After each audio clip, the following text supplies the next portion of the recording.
Today we're going to do advanced gunfight tactics, or to put it simply, how to win more gunfights. And we're going to teach it my favorite way. I'm going to break down a gameplay that I did alongside a member of the channel in duos. And I like duos because it gives us the opportunity to focus on how to kill more than one enemy at a time, while still controlling our general aim, movement, and game sense across the board. I'm going to pause multiple times throughout the course of the game to give you an in-depth look at what I'm thinking as we push each of these fights, and ultimately I'm going to give you tips and tricks on how to win more games just like the one that we do today. If you learned something in today's video, please hit the like button and subscribe to the channel. And if you want to do one-on-ones with me and see your name down here, consider becoming a member so that I can give you your personalized tactical training where you need it the most. Whenever I'm dropping in with a member, I like to let them pick the drops so that we can work on a strategy together. I always talk about opening boxes and how to focus on your early game, which is all about getting an SMG and coming up with a drop plan. We want to focus getting as much cash as possible so that we can buy our loadout, but I also like to teach how to be defensive in the early game, which a lot of people struggle with because there is a lot going on, especially on Rebirth Island. Here, my teammate has told me that he is pushing towards bio, and along the way, we hear enemy footsteps inside of industry, and this is how I build early game information. Sound cues on where an enemy is at is helpful, but what we don't know is if there is a team on the lower level and the top, or if they're split. So I like to start every engagement with a simple pinch. As soon as my teammate heads towards the door, I'm immediately going towards the flank on this outside here, and I'm looking for information as I get into the room. I don't have a visual, but I am immediately swinging to the opposite area. And what I like to do is ensure that I am building the security for the second enemy, and that is the control of duos. We're not doing this in quads, we're just trying to focus a 2v2 scenario while still listening for third parties. Now, as soon as you drop a duo, there's an instinctual push that is going to come from the second party. They want to avenge their teammate. And like clockwork, they knock. Now, what is really important is building the self-control not to res your teammate. In fact, we're going to hold a security line right on this opening so that we can do exactly what we're doing here, which is put effective shots in that pursuing enemy. As soon as they start firing, we are going to activate the strafe mechanic and preferably prevent the thirsting of our teammate. Not always possible, but what you can do in each and every fight is the rocking left and right with the left stick, and that is very successful in activating rotational aim assist. Then you can tap your teammate. Now, an important factor here is I am moving away from this fight because I previously saw an enemy pinged at chemical. And what's going to happen is they are going to push that gunfire because that's information. We're firing early game, no suppressors on our guns. That means that there are weapon pings on the map. And just as I presumed, they are now pushing us. I don't have the right weapon out for the fight, but I'm still trying to maintain proper aim and movement around corners to try and take out these enemies. I'm successful in getting them off of my teammate, but I am knocking them, thirsting them, and continuing the res. And that's why it's very important to reposition after each gunfight so that you have more time to complete your animations and fully reset with all of the information. Now, we're looking at the minimap, we're seeing gunfire just like they did to us over at Chemical, and we're looking for more cash. We don't have enough for a loadout at this time. During that pursuit, our teammate encounters an enemy. So the first thing that I'm always thinking about when we're in this duos engagement is there's likely going to be two players. What I don't have at this point is any direct information on where the second player is. So I'm going to play this very carefully, which is another tactic that's really important for this exercise. We want to be careful about unknown enemy position, and we want to make smart pushes on that first enemy. So here I'm going to hold the doorway. I'm going to get an indicator that there is a mine outside the door, being mindful of the fact that there's still 14 seconds on the resurgence timer, and if I'm not diligent, I could lose us the game here. I'm going to get a knock, but I am not sticking around to thirst. I am moving to a new level, and then I'm peeking out while not dropping down. I'm going to hit the thirst because at this point, that enemy is likely pinging and or communicating where I am at. Now, once I get that thirst, I'm immediately looking at the minimap, and in this region here, I can see that he is just outside the building. I have a downward facing arrow, which means he is just on the other side of the door. So once I have reloaded my weapon and confirmed that my teammate is back, I am now re-peeking that enemy. I'm dropping down to pursue him, and I'm seeing something very critical here. And this is something that's easy to miss if you're not careful. Small details and steps. Where the enemy disappears, you can see where they go. And then the prediction factor comes into play here is where in this room did they run to? Is he on the left-hand side, the right-hand side? Is he close on the nook? I'm hearing footsteps that they are moving away from me, so I am making corrective advances towards pursuing that enemy. Into the room deep, and I'm holding my aim as steady as I can on the upper part of the body.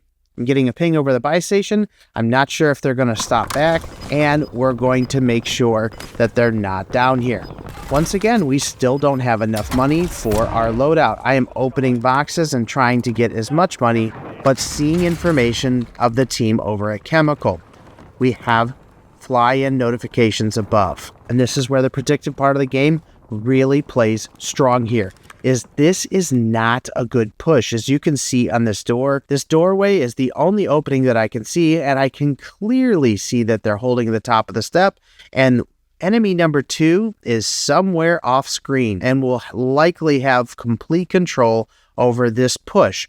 So what we're going to do is I'm going to communicate to my teammate not to go out there, and then I'm going to flank around the opposite side to give myself the best possible form of that natural pinch. I'm going to take a safe position and aim at the last known position. Now, my presumptions were correct. This guy is hiding on the air conditioner, and we also have enemy number 2 over here. So from this angle, I'm going to start to take them both out. I'm able to knock one, get the thirst, communicate that he's pushing downstairs. I'm not going across the roof. I'm going to do a cutoff route and try and hold him. And as I'm coming up to that stairwell, I am preparing for them to be hiding because they've stopped moving. Sure enough, he is on the stairwell and friendly pinch and support.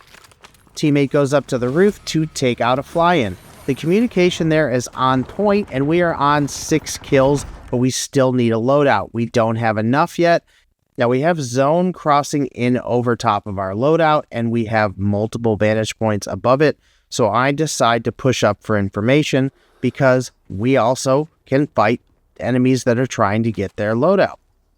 We have someone else that is currently going for it. We're able to keep them from getting to it, but they are going into industry. As I'm pushing over, I am being careful of the team that's over at Chemical because they are hearing those shots. Again, being aware of what you're doing when you're fighting one party and the consequences of that is a huge part of Warzone.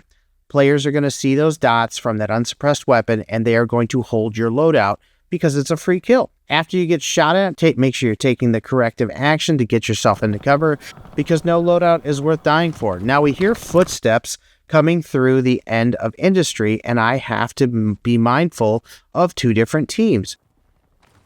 We're going to pre-aim that section, and we are going to continue the rocking method. We are continuing the left and right movement, which is keeping us on target as accurately as possible for a short-range engagement.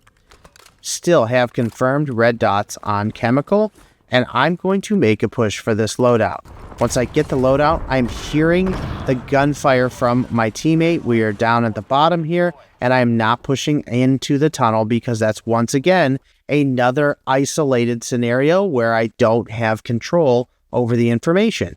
So I have 13 seconds on the respawn timer. I'm going to try and draw them through the doorway a little bit, but I'm also covering the loadout for the teammate that's returning. And that's where I think a lot of teammates go wrong is they will sacrifice control of the loadout to then return fire on a new team and possibly even get taken out. So it's a good point of self-control. Once you get your teammate in, then you can push towards the gunfire.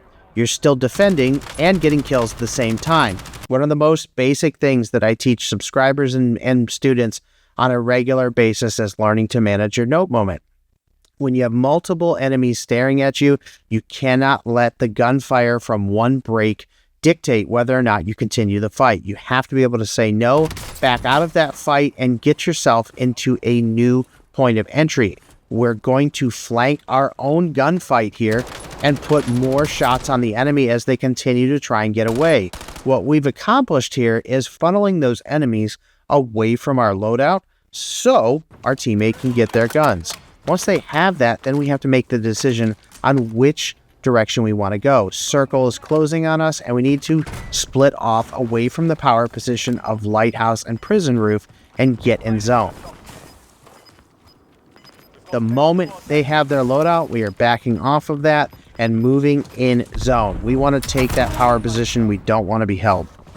So we're moving up to that power position, and we're trying to take control of that verticality, and this is where that observation plays a really huge role. We have two enemies on the top of prison. We know that because the arrows are up, as well as we also are on UAV. Now, it could be their UAV, or it could be the team over at Chemical or at Harbor or Buying, but it's important to note that someone has our position even though we're not firing. We don't want to stay down in the open long, and we are getting those fly-in notifications, so we're going to move up to take that position. Unfortunately, we react to a fly-in notification to the right side of scaffold, and we are shot instantly from a player on the back side of scaffold. We're going to communicate that to our teammate that there are two people below us in electrical room, and this is where I monitor the teammate's ability to manage that positioning. Is they were able to open enough boxes to lower the timer, and I was able to get into the game very quickly. Now, the regain in this situation is you naturally feel like you should go back for your guns. And I don't recommend that, especially in duos. There could be 6 or 8 enemies or 3 or 4 teams in that area that we would not have any information on. So it's good to reset. You can always work your way towards that, or you can hard reset and repurchase, which is what we do here. We have money. We are communicating to combine those funds and then get to the buy station and buy a new loadout. Now, the purchasing of that loadout, once again, is going to draw attention. So we want to be as diligent as we can to get our loadout away from viewpoint. In this situation, I accidentally throw it towards the pole. So we got to be careful about where that loadout is visible from and know its vulnerabilities. Hearing that UAV and knowing that that combined information makes you a target changes the mindset to a defensive. There's so many players that say openly in games, how did they know I was there? It's because they were attaining the information from a few moments ago that you threw a loadout, that you fired an unsuppressed weapon. Maybe they had a UAV and they were sitting on the information that you were at Grandma's. You don't actually know that. And then this scenario here, we are on UAV. So there are a lot of indications that this is not a safe place to hang out. And I am instinctually looking for players to push us based off of our behavior. So it's very important to monitor that and be prepared for multiple teams to push you. Change your last known position once you get that instinct and be ready for the push. If you don't get any of that information, then it's time to become more aggressive. Now we're getting weapon pings from HQ as well as shots fired off of prison. So we need to be very careful here. We could get caught in the crossfire between two teams. Taking my angles, I'm getting hits on the thermite, and yellow is engaging the team that rotated from HQ to Lighthouse. So we are once again in the triangle of two other teams. I'm watching those doorways, waiting for them to rotate against Team 1 because there's a streak in the air. Teammate ready for the push. I'm also retaining the information, just like we were talking about, that I'm hearing gunfire at factory. So if we have to rotate downhill thanks to a gas or a pursuing enemy, I have to be on that balance between the stop and go mechanic or the aggressive and the patient style gameplay. Is we need to be on that offense and defense at all times and ready to change our momentum. Waiting for that circle to collapse so that we can decide which is the best push. We have a bounty over at prison, and I'm going to stay in that general vicinity. So I'm going to communicate to the teammate that we're going to move towards the elevated position at prison. He's able to knock one, and I'm pinching towards the right, waiting for the enemy's teammate to come down, and I bash through the door and try to thirst before he gets up. He gets up. We immediately steal that kill from our teammate, but that's okay. But we are holding their challenge, and that is very important information here. And this is how I look at every pinching tactic. When I see a teammate and they are in the middle of a push, I am anticipating the squeeze. And if they're pushing inward, I'm going to be looking for that enemy to push out in either direction, and then I'm going to push the opposite direction to help apply pressure. They're going into the left window, which is the window they shot, and I'm moving in, and as I do, I see the enemy running across the front of my screen. So I'm going to communicate that he's leaving the building. I'm going to push up. He swings back in. I'm not able to take him out, but once again, I'm monitoring the decisions of that teammate and telling them not to die for me. I'm waiting for the team that's holding the top of prison. They're playing it safe with the smoke and then hitting the buyback. I'm communicating that I intend to go back for my guns, but I'm going to do it from a safe. I'm looking at the tracer rounds that's coming off the roof of prison in the direction of my teammates. So I'm going to put some cover between myself and them as I drop down. I'm going to go towards the window, putting my back to the enemy, which makes me immediately uncomfortable, and I'm going to get out of there. Get ourselves some plates, and we are now going to work on the last two teams. We know one team is on prison roof, and we have a solo downstairs somewhere. This is where it's important to ask yourself, what would the solo be doing? We were just at the buy station at Grandma's. They were likely trying to regain enough cash to get their teammate back, hold the precision for the late game. We're not sure if they're coming out of control, and then that is confirmed by their buyback at control, which means they're rotating in the opposite direction of where we are, over towards the backside of prison. We get a fly-in that they are coming back to assist their teammate, and we have two teams of two. Hearing door audio cues is a dead giveaway on where they are. That fly-in went to the secondary buy station, and they are trying to buy resources back.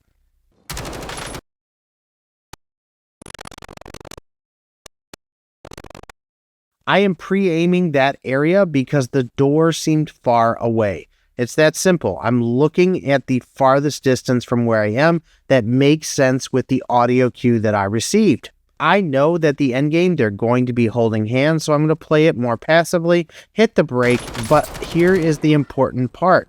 They have nowhere else to go, so I am going to pre-aim this angle, and if you look at the map, they have to either go down towards factory or come up towards us. If they are staying in this building, they are coming down this hallway, so this is what you need to clear first. And my presumption is correct. He pulls up to the door, immediately takes multiple shots, and we're able to thirst. But I'm getting enough damage off the second enemy that I'm holding my position back, using my stim, and wrapping. Once again, I am anticipating their rotation, and if they weren't able to go through the door, they rotated back through the gas, and they either went to the roof of prison, which is not a safe bet, or rotated around the outside, which is where I'm aiming at this doorway to help control that push against my teammate, and I'm getting confirmed dots on the minimap as well as audio cue on the footsteps, and then here I get a confirmation that they are running past the window. So in that scenario, I now have the circle pull as well as the total location of the remaining three enemies, and I have a decision to make. The player on ground level is hitting every single shot, and what we both want to do is get rid of this enemy first. So we're focusing the next safest location for them to go because it's unlikely they're going to want to move into zone with as little resources as they have. So I call the streak to flush either the team off the roof of prison or the enemy away from the door. I'm successful in getting them to push into our visibility, and then I get out of the animation and give myself a very small sliver to take some shots on this enemy. I am very aware of the fact that I am calling a precision on my position, and I get the knock. So I push for the dangerous thirst because I want him out of the game. I'm successful, and then I get knocked by my own airstreak. Now I'm backing off. We have 2 enemies left in the game, and my teammate's able to get me up. I once again want to get these guys off the roof, so the next play, now that I had to burn that precision, is to communicate to my teammate to follow me. So we're going to make a gas play slightly outside of the circle, which is not something I think they were expecting, and then we're getting low and pressing against that corner. We know where they are because the only place that they could be on the roof is on this tiny little corner. If they're not on the roof anymore, then they are down in zone, and we are going to take the opportunity to control their fall down. They're going to get shots on us, but we're going to continue to move in zone and apply pressure from above. I'm not sure if there's 2 enemies up top or just 1, and I'm looking for the second enemy. Getting my plates back in and holding that zone. Yellow's able to knock him as he comes off the roof. He's able to get himself off. There's still no sign of the second enemy, and Yellow calls out that he's already down in zone. So I'm going to look at all the windows. Remember that we got a PA. And this is something that I think not enough people even know about. And I've talked about it a few times in the past, but you need to remember to do this. If you see the red banner for precision airstriking coming, especially in the end game, it is a free notification from the guy who sent it. Now I'm also getting audio cues on the right, which means this guy is coming up the steps and he's either going up the opening or hooking it and trying to flank around. The only thing to do in this situation is become aggressive and push towards that information, taking them out and then refocusing my attention to the roof of prison, but the guy finally runs out of stim shots. Guys, I broke down this game and gave a personalized sit rep to the teammate on what they can improve alongside of a lesson regarding aiming, movement, and game sense. And if you want to take advantage of that, the free content is here on the channel, or you can take advantage of the perks of becoming a member. Thanks for watching. Don't forget to like and subscribe. And like I always say, keep building, keep adapting. Sit rep out.